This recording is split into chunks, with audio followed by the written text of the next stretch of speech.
Tonight, Traveling Ghost Hunters is hitting the road again. And this time, we're not just chasing shadows. We're stepping straight into a story people in this town still whisper about.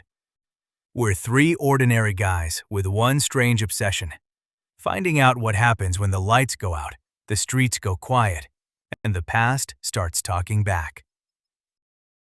We've investigated old buildings, back rooms, forgotten hallways, and places where people swear they've heard footsteps when nobody else was there. But tonight feels different. The energy here is heavy. Even before we walk inside, you can feel it in the air, like someone is already watching. We've got our cameras rolling, recorders ready, and our nerves on edge. If there's something here, we want to hear it, see it, and document it for you. The location we're visiting has had reports of unexplained voices, cold spots, knocking sounds, and shadow figures moving through empty rooms. Some say it's just old wood settling. Some say it's the wind. But others say the spirits here don't like being forgotten.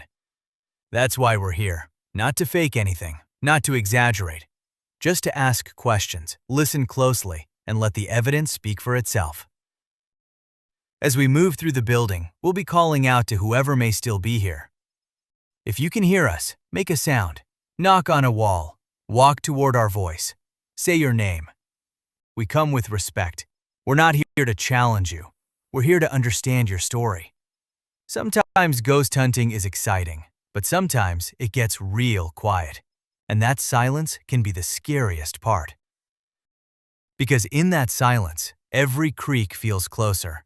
Every shadow looks like it moved. Every breath feels louder than it should.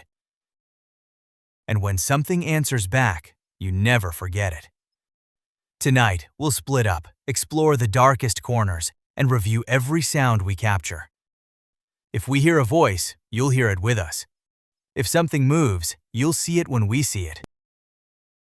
And if nothing happens, we'll tell you that too. Because this channel is about the journey, the history, and the hunt. We are traveling ghost hunters, and every place has a story. Some stories are written in books, some are carved into old walls, and some are still waiting in the dark, hoping someone will finally listen. So turn the lights down, put your headphones on, and come with us, because tonight, we're going.